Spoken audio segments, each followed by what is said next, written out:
मला पुंडलिक वरदा हरी विठ्ठल श्री ज्ञानदेव तुकाराम पंढरीनाथ भगवान की जय।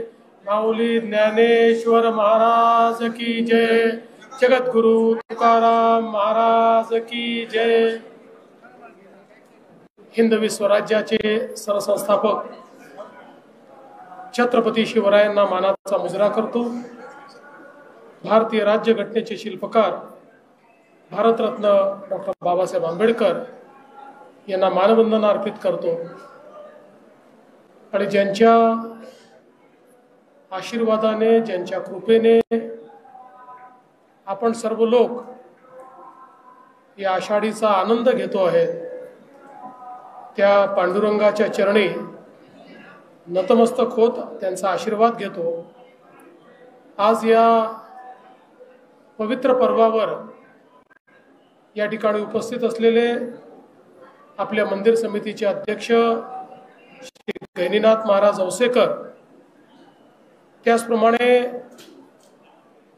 या संपूर्ण वारीमध्ये ज्यांनी अतिशय सुंदर नियोजन केलं आणि वारीला एक नवीन उंची देण्याचं काम ज्यांनी केलं, ते जिल्ह्याचे पालकमंत्री श्री जयकुमार गोरेजी, आमचे सहकारी मंत्री आकाश फुंडकरजी, गिरीश महाजनजी, संजय सावकारेजी, या ठिकाणी उपस्थित समाधान अवताडेजी, सुरेश खाडेजी, त्याचप्रमाणे आजचे मानाचे वारकरी श्री कैलास दामू डगले, सौ डगले वहिनी, श्री चंद्रकांत पलकुंडवार, श्री अभिजित पाटील, श्री चैनसुख संचेती, श्री सचिन कल्याण शेट्टी, श्री शिवाजी पाटील, श्री बाबासाहेब देशमुख, श्री देवेंद्र कोठे, श्री आमदार रणजित सिंह मोहिते पाटील, आपले जिल्हाधिकारी कुमार आशीर्वाद, या ठिकाणी मंचावर आणि मंचासमोर उपस्थित सर्व आपल्या मंदिर समितीचे सदस्य आणि या ठिकाणी विविध संस्थांचे सर्व प्रतिनिधी, सर्व वारकरी भगिनी आणि बंधूंनो, खरं म्हणजे आपल्या सर्वांच्या जीवनातला हा एक अतिशय आनंदाचा क्षण असतो, ज्यावेळी आषाढी एकादशीच्या निमित्ताने पांडुरंगाचं दर्शन हे आपल्याला घेता येतं आणि त्यांची पूजा या ठिकाणी करत असताना जो भाव आपल्याला अनुभवायला मिळतो, तो खऱ्या अर्थानं अतिशय अवर्णनीय अशा प्रकारचा भाव आहे। ही आपली वारीची परंपरा शेकडो वर्षापासनं कुठल्याही गोष्टीची तमा न बाळगता सातत्याने सुरू आहे। मुघली राजवटीमध्ये अनेक अत्याचार होत असताना ही परंपरा थांबली नाही, इंग्रजांच्या काळात देखील ती थांबली नाही, किंबहुना ही परंपरा सातत्याने वाढताना आपल्याला पाहायला मिळते आहे। आणि यावर्षी तर वारीने एक नवीन विक्रम या ठिकाणी केलेला आहे। इतक्या मोठ्या प्रमाणात वारकरी या वारीमध्ये चालत पांडुरंगाच्या दर्शनाकरता या ठिकाणी आले। ज्या दिंड्या आहेत त्या तर आल्याच, पण त्यांच्यासोबत अनेक वारकरी हे स्वयंप्रेरणेने त्या ठिकाणी चालताना आपल्याला पाहायला मिळाले। त्यामुळे मला असं वाटतं की हे एक नवीन अशा प्रकारची, खूप चांगल्या अशा प्रकारची ही बाब आपल्याला पाहायला मिळाली। आणि विशेषतः मला याचा आनंद आहे की या सर्व वारकऱ्यांमध्ये आमचे तरुण आणि युवा हे मोठ्या प्रमाणात पाहायला मिळाले। आणि मला याही गोष्टीचा आनंद आहे की शासनाने ज्या काही व्यवस्था यावेळी केल्या, दरवर्षी आपण चांगल्याच व्यवस्था करतो, प्रत्येक वर्षी अधिक चांगलं करण्याचा प्रयत्न करतो।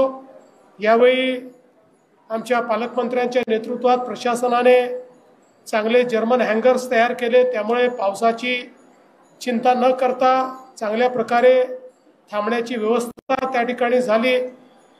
निर्मल वारीच्या माध्यमातून अतिशय चांगलं त्या ठिकाणी शरीर धर्म जो काय आहे त्याचं पालन करण्याकरता व्यवस्था ही करण्यात आली। त्यामुळे कुठेही आपल्याला घाण पाहायला मिळाली नाही आणि निर्मल वारी सोबत हरित वारी होताना देखील आपण पाहिली, पर्यावरणपूरक वारी होताना देखील आपण बघितली। त्यामुळे खऱ्या अर्थानं आपल्या संतांनी जो दिलेला संदेश आहे तो संदेश या वारीच्या निमित्ताने आपल्याला अनुभवायला मिळाला। आणि या आपल्या वारकरी परंपरेमध्ये, आपल्या वारीमध्ये आणि पांडुरंगाच्या भक्तीमध्ये सगळ्यात महत्त्वाचं जर काही असेल तर प्रत्येक व्यक्ती दुसऱ्या व्यक्तीतला पांडुरंग पाहतो आणि त्याच्यासमोर नतमस्तक होतो। अशा प्रकारचं जगामध्ये कुठेही अनुभवायला मिळत नाही की प्रत्येक जण दुसऱ्यामध्ये ईश्वराचं रूप पाहतोय आणि त्याचं दर्शन घेऊन त्या ठिकाणी धन्य होतोय। मला असं वाटतं ही जी परंपरा आहे की ज्या परंपरेने खऱ्या अर्थानं अतिशय अडचणीच्या काळामध्ये आपल्या भागवत धर्माची पताका या ठिकाणी उंच ठेवली आणि हा वैष्णवांचा जो मेळा आहे हा अशाच प्रकारे वाजत गाजत नाचत हरिनाम त्या ठिकाणी हरिपाठ करत खऱ्या अर्थानं जेव्हा निघतो त्यावेळी निश्चितपणे मला असं वाटतं की एक वेगळी असीम अशा प्रकारची ऊर्जा तयार होते। आणि माझा महाराष्ट्र हा जो आज प्रगतीच्या दिशेने चाललेला आहे त्या प्रगतीमध्ये आध्यात्मिक प्रगती ही सर्वात महत्त्वाची आहे आणि त्या प्रगतीचं खरं म्हणजे जे पाईक आहे ती आमची वारी आहे, आमची ही संस्कृती आहे। आणि म्हणून या सर्व वारकरी बंधूंचं मी मनापासून आभार मानतो। मला याही गोष्टीचा आनंद आहे की यावेळी पालकमंत्र्यांनी आणि जिल्हा प्रशासनाने हा निर्णय घेतला की VIP दर्शन जे आहे ते कमी करावं, ते बंद करावं। अगदी नेमक्या लोकांना त्या ठिकाणी जी काही आहे ती व्यवस्था म्हणून आपण त्या ठिकाणी अलाउ केलं आणि याचा परिणाम असा झाला की आमचे जे सामान्य भक्त आहेत, जे वारकरी आहेत, यांचा दर्शनाचा कालावधी हा 5 तासाने कमी झाला। मला असं वाटतं हे अत्यंत महत्त्वाचं आहे, कारण या ठिकाणी काही कळस दर्शन घेतात, काही मुखदर्शन घेतात, ज्याला जसं दर्शन मिळेल तसं दर्शन घेतात आणि काही जर मिळालं नाही पायरीच्या दर्शनानेही समाधानी होणारे आमचे वारकरी आहेत आणि काही मिळालं नाही तर एकमेकातला विठ्ठल पाहूनही या ठिकाणी विठू माऊलीचं दर्शन झालं असे समजणारे आमचे वारकरी आहेत।